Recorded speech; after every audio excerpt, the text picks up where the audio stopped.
Hey guys, before we get back to our Cavs talk here, did the Rocket Money help you find any subscriptions you forgot or that you were paying for twice? It's happened to me before. I had a few subscriptions that I didn't even realize I was still paying for. And Rocket Money made it super easy to track it all down. It's like having a personal assistant for your finances. Rocket Money is a personal finance app that helps you find and cancel your unwanted subscriptions, monitors your spending, and helps lower your bills so you can grow your savings. It brings everything together in one place, whether it's subscriptions, your spending habits, or even the goals you want to hit next year. Rocket Money has over 5 million users and has saved a total of $500 million in canceled subscriptions, saving members about $740 a year when using all the app's premium features. So go cancel your unwanted subscriptions and reach your financial goals with Rocket Money. Go to rocketmoney.com/lockedon today. That's rocketmoney.com/lockedon. Now, look, this is crazy because this happened over the weekend, so we really couldn't get to an end. But I did the barbershop. Me and Earl was doing the show. And I said, the Cavs is turning from a nice story to they just nice. They just simply nice. The way they did, I'm going to just keep it real with you. The way they did them doggone Nuggets was, they did them something dirty. That was the first game where I was like, this is kind of unfair, Dustin. Mm-hmm. Everybody, Donovan Mitchell hitting step back after step back, Karis LeVert doing what he wanted to do. And to do that in Mile High in Denver with Joker playing a really good game shows you the levels to it. It reminds me of one of those teams where you see him playing and the synergy level is so high, the ball is moving, it got energy. It seemed like every time they rotated the basketball, somebody hit a three. Every time somebody dribbled the ball, they was just getting to the rack or kicking or dishing. And you know what? When you watch the Cavs and they're on these type of, roles, they got the best record. They're on a West Coast swing, and they taking care of business. They ain't playing with you right now. And you watch these other teams, and there's just a little bit of a malaise that happens where, hey, it's a back-to-back. We don't really care. The Cavs is showing up with like 25 people balling. I mean, the Cavs are playing the Warriors tonight. They're favored on the road by 5 points. It's 4.5 points. But that's crazy in the Steph era. Are we taking the points? No. No, the Cavs are 22-9 against the spread or something like that this year. I mean, they're making folks money too. Man, guys like Earl, I'm going to start with you. To go from a team with the Browns where you expect them to lose to you go to a team with the Cavs where you expect them to win, and they're winning against marquee names, big-time names. How does that – it just gives you a different type of feeling, man, watching them, right? For sure. Well, first things first, we are a marquee we got marquee names, and we a marquee team too. Like we the best team in the NBA, and so it feels good as a fan and somebody who gets the opportunity to cover this team to see that chemistry on and off the court, that cohesiveness, all come together, and you see the products and the results on the basketball court, right? Kenny Atkinson speaks to a lot that his job is made easier because of Donovan Mitchell, right? The fact that Donovan Mitchell can communicate so well with all the guys that's on his team. Now, why is that? Because they've been together for a while. So he knows how to get the absolute best out of each individual. He knows how to come to each individual and say, okay, I can communicate with Dustin this way, but what works for Dustin won't work for G. So I need to talk to G this way. And come back and relay that information back to Kenny, and boom, you can continue to do what you're doing. Kenny Atkinson has spoke to, this offensive install and how the Cavs still haven't got their entire offense installed yet, but having Donovan Mitchell there as that bridge of communication is helping that. And I just think it's fun because of the chemistry, the cohesiveness.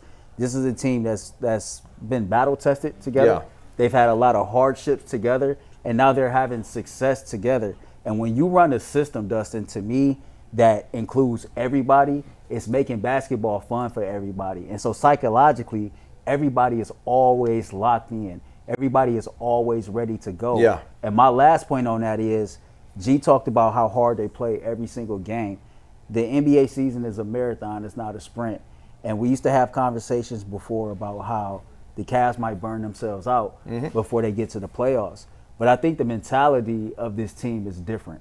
I think this team is willing to sacrifice and go blood, sweat, and tears to be war ready and battle tested for when they get to the playoffs this year, because they do believe that they can go win an NBA title this year, and I do too. I mean, I think this team's playing like they have the confidence of a team that feels like they are the best team in the league, and that's sort of how they're playing right now. Mm-hmm. You look across the league, the parity that you see, there's stars, but there's no LeBron, Kate. These guys aren't in their heyday anymore, so the league's trying to find new stars, which means things are wide open. And so if you're Donovan Mitchell or any of the core four guys or any of the backup guys that play significant minutes, you're thinking, man, maybe I'm on the best team in the league. Maybe this is the time where the Cavaliers could be something special, like what maybe the Warriors were at some point. I'm not trying to get ahead, put the cart in front of the horse here, but this team has the potential to continue to be special. I'm with you. I've never watched a team that I rooted for growing up ever. Even as much as we love Ohio State and played for Ohio State, and we always dominate and win a lot. Even the Buckeyes, I don't expect to win every game. Right. Like I think we're going to beat Oregon on Wednesday, but I'm not like dead. Tonight, Cavs are going to win. Yeah, like just, every night. You just it's one of the things you go into it thinking and expecting it. You're disappointed when they don't win, or you're actually not disappointed. You're surprised. You're just like, oh, how'd that happen? Quietly, they've won 11 of 12. Quietly, like it's sneaky. Like the only game they lose is in Miami, and we know how it goes in Miami, right? Miami always traditionally plays the Cavs very well, but this is the impressive part. Take a look at this box score. By the way, 149 points. It's ridiculous, right? I was gonna say, do the fans, how the fans in the past would eat the McNuggets for how many points they would score? Yeah. Against when they played the Nuggets. Yeah. It's like a thing, the Nugget Challenge. Is that thing still? As far as I know, I don't know if Sir Yacht started that or if that was a Cavs thing that started at the. May have been him. May have been somebody else. Don't know if it's still going on. My point is, somebody ate a lot of calories last night. Man, I don't know if they do it if they're playing away though. Look at this. You take a look at the box score. Dean Wade ended up starting. He had 11 points. Evan Mobley had 26 points, 5 rebounds, 6 assists. Jared Allen, who was the lost member of the core four, Kenny Atkinson talked about how he's a guy who people don't really appreciate how good he is and for what he does. I mean, 22 points, 10 rebounds, and 4 assists for him.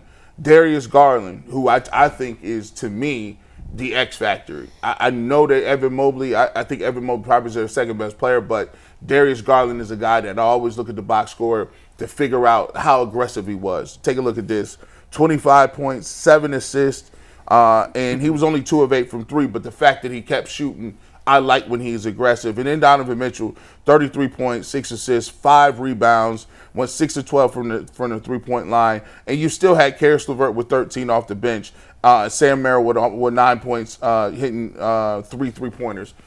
Guys, just there's a new dude every day. Every day. Every day it's a new dude. Somebody new. It's Merrill hitting 8 threes. Or Merrill. Let's not forget. Evan Mobley hit a couple of threes last night. I think he hit 3 threes, 3 or 4 threes. How many he hit? He went 4 or 6. He went 4 or 6. I'm selling the man short. I'm sorry, big dog. I sold you short. Yeah. 4 of 6 from 3. If he's gonna give you that, if this is Evan Mobley, y'all in trouble. Man, listen, Dustin G. I said, Y'all like, in y'all trouble. weren't watching the games. It ain't even, it's the fact that he's shooting them with so much confidence. Like, this dude is pulling up, he letting it go, right? And if Evan Mobley, we've said this for years, if Evan can develop to be the best player on this team, then you got to have a different conversation. And I think we've moved the needle all season long, rightfully so, with this Cavs team. You know, start of the season, same roster, brand new coach. You're thinking, okay, top 4 seed, home court, probably get bounced out in the second round again, right? Because you don't know. As you see the season start to progress and take off, you're like, okay, you got a coach, and this coach got a system. And maybe these players on this team is much better than what we thought. And so now you start thinking, okay, never mind a second round exit. We might be able to take Boston to 7 in the Eastern Conference Finals. And then Evan Mobley started playing the way he playing. And now it's like, okay, Cavs, OKC, NBA Finals? Can we really get there? Because I think the conversation is different right now, and in all respect due to the Boston Celtics, defending champions. They've been together a long time. They are a tough team. But every conversation that we have had has been predicated on Donovan Mitchell being the best player on this team without Evan Mobley playing the way he's playing. If Evan is going to continue to play like that, man, we matching up mano a mano with everybody, and I think we can actually get to the finals and win it. I think you're dead on. And, Boston, to me, even though I will give them their due, the Eastern Conference goes through Boston, they, to me, don't look as scary as they did last year. They don't. They don't. Not to be for either. whatever reason, and probably part of it is that I think the Cavaliers are a more formidable opponent for the Boston Celtics, and yeah, they still got their big horses, but so do we. Yeah. And you just made great points. Like all those things, the best point is the Mobley angle, which means Mobley has exceeded the floor of what we thought he would be this year. So we already know Donovan's a beast. So all these other cats just keep filing in line. I give Boston, and here's how I've always thought about it. If you're the defending champs, even if I'm playing better than you during the regular season, I'm gonna give you that nod because you've been there, you've done that, and you know what it is. And the Celtics have taken a couple of steps. They had to lose to the Warriors a couple of years ago before they get back to the finals and win like they did last year. Tatum and Brown and those guys have been on multiple iterations of Celtics championship window teams, right?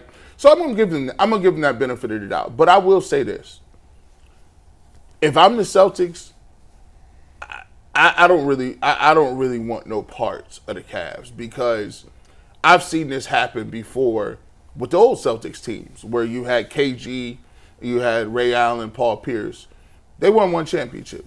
Right? They won that because they were cohesive. They won that because they locked in and they caught people at a right time. But after LeBron and some of them other teams started linking up and the Heat came around, they realized that they didn't have enough anymore. If I'm looking at the Cavs and I look at their young core, I'm a little scared because this is the first year of Kenny Atkinson. This is the first year they've been together. The offense ain't really put together. And Evan Mobley ain't really even started to climb a little bit. And if you let the Cavs get home court advantage, right, and they put them in a place where you got one of the best basketball environments in the league, you got a 7-game series as a possibility, you could be one slip away from being down in a series and having to go back to Cleveland, and you might get closed out. And the Cavs are super scary because they can score 150 points, but I think Kenny Atkinson makes them even more scary by his comments after the game. He said, look, 150 is great. That's cool. But we gave up 135. Gave up 135. I said, oh, that's what I'm talking about. He's one of them dudes that ain't going to ride you when you're high. That was crazy. I'm going to take that back. Pause. He's not going to give you encouragement just when you're high, doing good things. That was wild, Bush. Super duper. But he also is going to give you that constructive criticism to say, we can't give up 135 and beat the Celtics or good teams. But you got to understand, the defensive side of things is Kenny Atkinson's staple. I go back to that first loss against Atlanta, right? And Kenny was pissed. We didn't shoot the ball that well. And he says this all the time. We're not going to always shoot the ball this great. But when you're not shooting the ball that well, make sure you're doing the other little things that are who we are as part of our DNA, right? Make sure you hustling. Like, make sure you being scrappy. Make sure you grabbing the rebounds. Make sure you playing solid defense. And even though we lost that second time out to the Atlanta Hawks, you know what happened? The Cavs didn't shoot the ball all that great. But guess what? They was a little bit more scrappy on the defensive side of things, right? They was a little bit more alert on their side of things. If you look at all the advanced stats, the stats that matter right now, the Cavs are still top 10 offensive efficiency, defensive efficiency. Kenny refuses to let this team forget that mindset that defense is going to always win you championships. No matter how good you are offensively, because you see the Cavs, once they get that defense going, you see them start getting those points in transition, and that creates the momentum, and next thing you know, boom, avalanche. Now, I'll go to this, and we talked about this on the barbershop a little bit too. We know what those other teams, the 15, 16 teams look like. I went back and I was just in a time machine on YouTube, and I was just checking out some of them teams, and I'm like, man, these dudes was dynamic. I'll say this, as fun as it was watching those teams, there is a little bit different joy you get out of, I don't know, for some reason this team. Kyrie and LeBron were superstars of all superstars, right? Kyrie, the way he could finish and dribble, and LeBron, and like they were magnetic back then. Like I watched some of them games and I'm like, man, these dudes are special. But there's a little thing, Dustin, that hits you when you see the way the Cavs play now. So I don't want to steal your thunder, but I think you're onto something, because I feel the same way about this club. And I don't know if it's because, like you mentioned Kyrie, you mentioned LeBron James, and those teams were amazing.